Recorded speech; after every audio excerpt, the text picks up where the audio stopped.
The woman later known as Susannah Mingo probably crossed the Atlantic Ocean twice.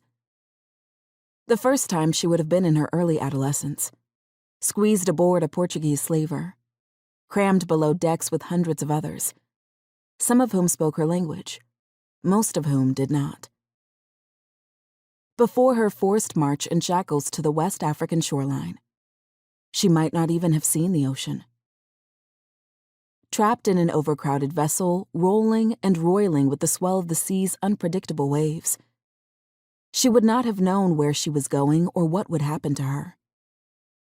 Inside the cramped ship, rumors undoubtedly circulated among the shackled captives, who spoke different languages, and who had been ripped away from their homes and torn apart from their families. Nothing about the experience would have suggested that anything other than continued suffering or death awaited her. If it was like most Middle Passage voyages, she would have tossed for weeks on the forbidding dark waters, the empty expanse stretching to the horizon in every direction. Marking time would have been hard, but the people on her ship may have watched the moon move through its phases, using its waxing and waning to count how many weeks or months had passed before land finally came into view.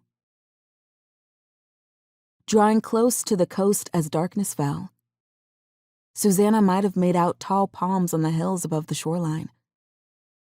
The salt water likely splashed her face as a small boat carried her and about 20 others from their ship to the shore. The men in charge would have jumped out and pulled the vessel forward onto the sand. When Susannah stepped out of the boat, the warmth and humidity of the still air would have enveloped her.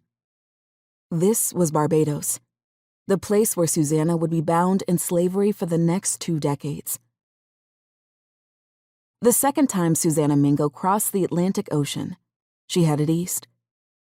Permitted to move around the ship and no longer shackled, this time she was accompanied by her 3 young children, Judith, Richard, and Hester. A fellow enslaved woman, Elizabeth, a white servant, Dorothy Spendlove, and 8 other children, some enslaved, some free, all under the age of 12, completed the traveling party.